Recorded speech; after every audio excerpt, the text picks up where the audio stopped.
Hello दोस्तों, हम लोगों ने पिछले लेक्चर में क्वेश्चन नंबर 8 तक कंप्लीट कर लिया था। आज हम लोग एक्सरसाइज 8.1 का क्वेश्चन नंबर 9, 10 और 11 सॉल्व करेंगे।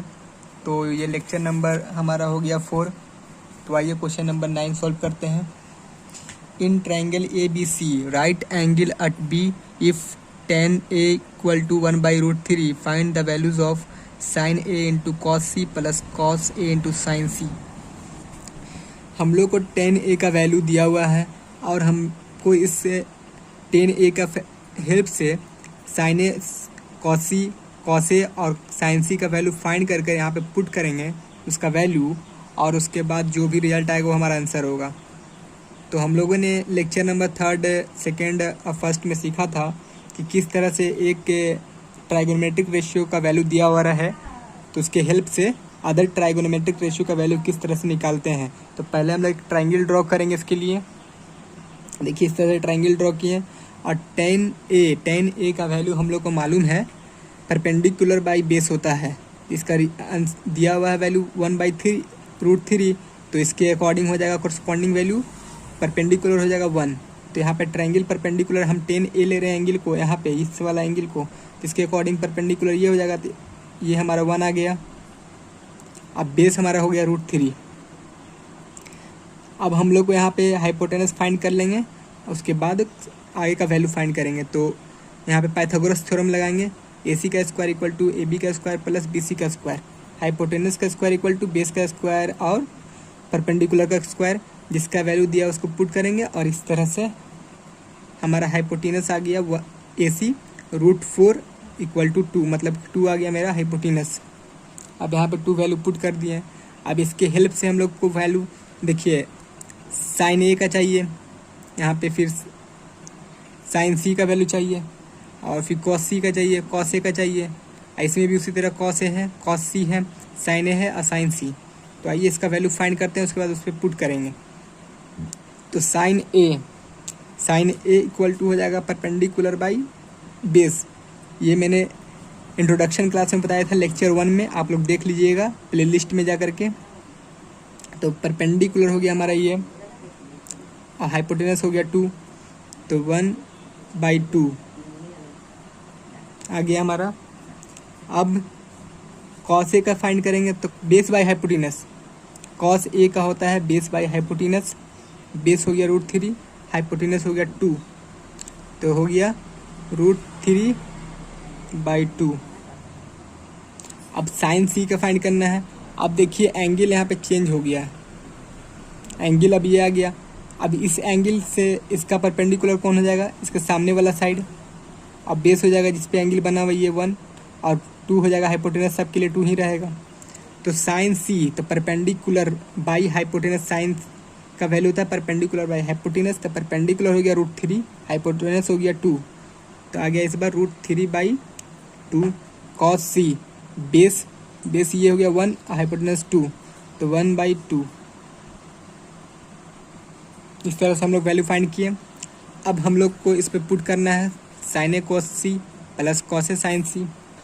आइए तो इस पे इस तरह से लिख देंगे और उसके बाद पहला क्वेश्चन है ये, क्वेश्चन नंबर 9 का पहला क्वेश्चन है ये। अब साइन A हम लोगों ने लाया था 1/2 और कॉस C लाया है 1/2, तो इंटू हो जाएगा प्लस √3/2 इंटू √3/2, क्योंकि कॉस A हमारा है √3/2 और साइन C है हमारा √3/2, साइन C का वैल्यू √3/2। इसको सॉल्व कीजिएगा तो 1/4 प्लस 3/4 और एलसीएम लीजिएगा 4, तो 1 4 4 कैंसिल हो जाएगा, 1 हमारा आंसर आ गया।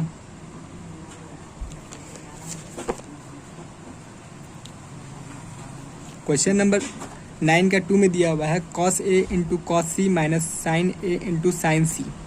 तो कॉस A हम लोगों ने लाया था √3/2 पीछे, और कॉस C का वैल्यू आया था 1/2, माइनस दिया हुआ इस बार कॉस A का आया था 1/2 और कॉस C का √3/2, तो उसका वैल्यू पुट किए। अब इसको सॉल्व कीजिएगा तो √3/4 माइनस √3/4 दोनों सेम आ गया, 0 हो जाएगा, इसका आंसर आ गया 0। अब क्वेश्चन नंबर 10, क्वेश्चन नंबर 10 में दिया हुआ है in triangle PQR right angle at Q PR plus QR equal to 25 centimetre and P Q equal to 5 centimetre. Determine the values of sine P, cos P and tan P. तो देखिए एक triangle दिया हुआ है P Q R, पहले triangle draw करेंगे। तो triangle मैंने ड्रॉ किया है इस तरह, ये right angle triangle P Q R, और राइट एंगल हमारा दिया हुआ है right angle at Q, Q पर राइट एंगल है, क्यू हमारा राइट एंगल बन गया 90 डिग्री का। और इसमें दिया हुआ है कि P R plus Q R equal to 25 centimetre. P R क्या है, पी आर ये हाइपोटेनस प्लस क्यू आर ये परपेंडिकुलर का सम दिया हुआ है 25 सेंटीमीटर। पी क्यू का वैल्यू दिया है 5 सेंटीमीटर। पी क्यू कौन सा है, ये पी क्यू, इसको हम 5 यहाँ पे लिख दिए। अब देखिए अब हम लोग को फाइंड करना है यहाँ पे पी आर और क्यू आर, ये इसका वैल्यू और इसका वैल्यू, क्योंकि ये दोनों का सम दिया हुआ है। तो पी क्यू का वैल्यू मालूम है, तो पहले एक ये दोनों का वैल्यू मालूम नहीं है तो किसी एक का वैल्यू फाइंड लेट मान लेते हैं, ये लेट कर लेते हैं एक्स। तो let the Q R be x centimetre. इससे क्या होगा कि पाइथागोरस थ्योरम लगाएंगे और उससे हम लोग का वैल्यू निकल जाएगा। तो देखिए अगर क्यू आर का वैल्यू हम लोग एक्स मान लेते हैं, तो यहाँ पे क्यू आर का वैल्यू, क्यू आर की जगह पे एक्स पुट करेंगे तो आ जाएगा P R plus x equal to 25। तो हमारा हाइपोटेनस के अकॉर्डिंग क्या चाहिए, हमको पर हाइपोटेनस चाहिए, पाइथागोरस थ्योरम बैठाना है, तो इसके लिए हम लोग को हाइपोटेनस चाहिए। तो हाइपोटेनस हमारा पी आर है, तो पी आर इक्वल टू हो जाएगा 25 माइनस एक्स। ये हमारा हाइपोटेनस आ गया, हाइपोटेनस। और ये हमारा बेस दिया हुआ है पहले से 5, और एक्स हमने परपेंडिकुलर माना है क्यू आर को। तीनों चीज़ हमको मिल गया। अब यूजिंग पाइथागोरस थ्योरम हम लोग यूज़ करेंगे। तो पाइथागोरस थ्योरम है P R square equal to P Q square plus Q R square. P R हमारा वैल्यू आया 25 माइनस एक्स, यहाँ पे पुट करेंगे, और पी क्यू दिया हुआ था 5। अब एक्स हमने माना है क्यू आर को, एक्स माना है परपेंडिकुलर को। अब हम लोग इसको सॉल्व करेंगे आगे।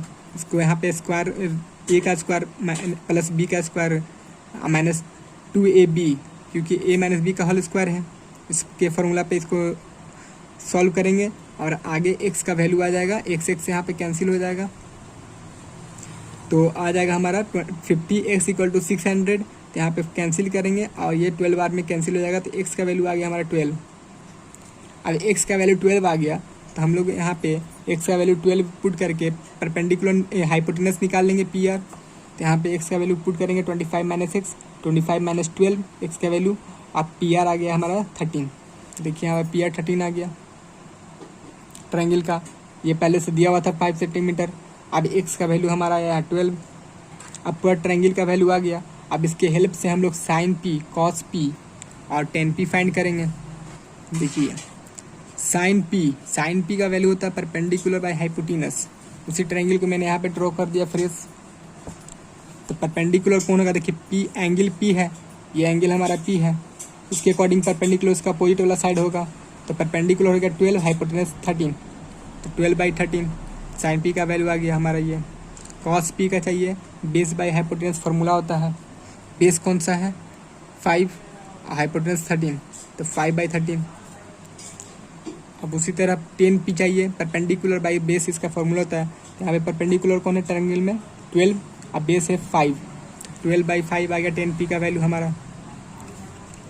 अब क्वेश्चन नंबर 11 में state whether the following are true और फॉल्स, जस्टिफाई योर आंसर। यहाँ पे क्वेश्चन, यहाँ पे हम लोग को बस ट्रू और फॉल्स से देना है आंसर। तो इसके लिए पहले आप लोग को टेबल याद होना चाहिए। जैसे कि ट्राइगोनोमेट्रिक के जो रेशियो है उसका कुछ वैल्यू होते हैं, जैसे कि 0 डिग्री पर, 30 डिग्री पर, वो अगर वैल्यू याद होगा तभी ये आप सॉल्व कर पाइएगा पूरा क्वेश्चन नंबर 11 को। तो उसके लिए पहले आप लोग को ये टेबल याद करना होगा। इसमें ये साइन का भी पूरा वैल्यू दिया हुआ है, यहाँ पे कॉस का वैल्यू दिया हुआ है, और यहाँ पे टेन का, यहाँ पे कोसेक, यहाँ पे सेक, यहाँ पे कॉट। तो देखिए साइन का वैल्यू 0 डिग्री पे 0 होता है, साइन का वैल्यू 30 डिग्री पे 1/2 होता है, साइन का वैल्यू 45 डिग्री पे 1/√2 होता है, साइन का वैल्यू 60 डिग्री पे √3/2 होता है, साइन का वैल्यू 90 डिग्री पे 1 होता है। इसी तरह कॉस का वैल्यू 0 डिग्री पे 1 होता है, और ये सब का वैल्यू दिया हुआ है यहाँ पे। तो ये सब याद होगा तो क्वेश्चन नंबर 11 आसानी से सॉल्व हो जाएगा, खुद से सॉल्व कर लीजिएगा। तो देखिए मैं यहाँ पे एक चीज़ सिखा रहा हूँ कि कॉसेक का वैल्यू कैसे फाइंड करेंगे, कॉस थीटा का। तो साइन हम लोगों ने सीखा था कि साइन थीटा जो कि होता है इन्वर्सली है कॉसेक थीटा का, प्रोपोर्शनल है। तो इसके अकॉर्डिंग क्या होगा, तो जो साइन का वैल्यू जो होगा उसको बस इन्वर्स कर देंगे तो आ जाएगा कॉसेक थीटा का वैल्यू, मतलब कॉसेक थीटा इधर आएगा। तो देखिए cosec theta equal to 1/sin theta हो जाएगा। सेम वही चीज़ है। तो साइन थीटा का वैल्यू यहाँ पे क्या दिया हुआ है हम 0 डिग्री पे 0, तो यहाँ पे 0 पुट करेंगे, 1/sin थीटा का 0 डिग्री पे 0 आएगा, तो इसका अनडिफाइन हो जाएगा 0 डिग्री पे कॉसेक थीटा का वैल्यू, मतलब कि इसका अनडिफाइन आएगा। नॉट डिफाइन इसको लिखेंगे, नॉट डिफाइन। तो यहाँ पे आ गया 0 डिग्री पे आ गया नॉट डिफाइन।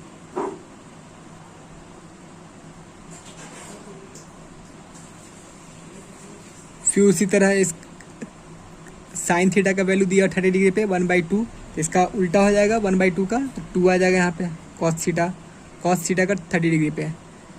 साइन थीटा का वैल्यू दिया है 45 डिग्री पे 1/√2, तो इसको उल्टा करेंगे तो √2 आएगा सिर्फ कॉसेक थीटा का वैल्यू। यहाँ पे दिया 60 डिग्री में √3/2, तो इस बार हो जाएगा 2/√3।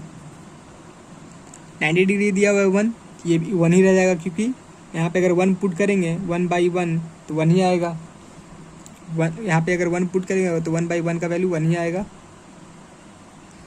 देखिए अब उसी तरह है हमारा कॉस थीटा इन्वर्सली है सेक थीटा का, तो कॉस थीटा का वैल्यू 1 दिया हुआ है, इसका भी 1 होगा 0 डिग्री पे, और 30 डिग्री पे दिया हुआ है √3/2 कॉस थीटा का वैल्यू, तो इसका हो जाएगा 2/√3। कॉस थीटा का दिया 45 पे 1/√2, इस बार √2 हो जाएगा √2/1, तो 1 तो नहीं लिखते हैं, कोई बात नहीं है। फिर कॉस थीटा का दिया हुआ है 60 डिग्री पे 1/2, तो इसका 2 हो जाएगा, इन्वर्स हो जाएगा।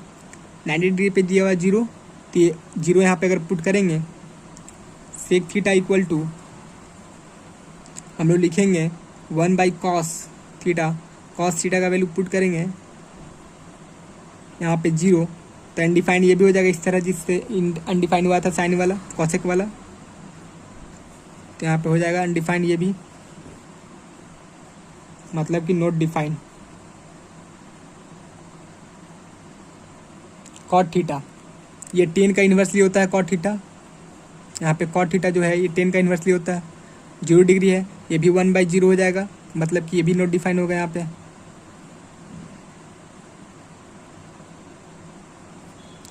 कॉट tan थीटा का 30 डिग्री पे दिया हुआ है, यहाँ पे 30 डिग्री पर दिया हुआ है 1/√3, तो इसका हो जाएगा इन्वर्स 3। 45 डिग्री पे 1 वैल्यू है tan थीटा का, तो इसका भी 1 ही रहेगा, क्योंकि 1/1 1 ही रहेगा। √3 दिया हुआ 60 डिग्री पे, तो यहाँ पे हो जाएगा 1/√3। यहाँ पे नॉट डिफाइन दिया हुआ है, तो यहाँ पे क्या वैल्यू हो जाएगा 0। नॉट डिफाइन कब हो रहा था, जब 1/0 था। अगर इसको इन्वर्स करेंगे, क्योंकि यहाँ पे नॉट डिफाइन है, मतलब कि इसका वैल्यू ये है, नॉट डिफाइन का मतलब ये आ रहा है, तो इसको अगर इन्वर्स करेंगे, क्योंकि हमको कॉट थीटा का वैल्यू चाहिए, इसका इन्वर्स tan थीटा का, तो इन्वर्स करेंगे तो कि 0/1 आ जाएगा। अब यहाँ पे 0/1 मतलब कि 0 ही हो रह जाएगा, इसीलिए यहाँ पे वैल्यू 0 आ जाएगा। कॉट 90 का वैल्यू आ जाएगा 0। इस तरह से ये टेबल को पहले याद कर लीजिए, तो टेबल को पहले याद कर लीजिए, इसके बाद क्वेश्चन नंबर 11 आसानी से सॉल्व हो जाएगा। Thank you.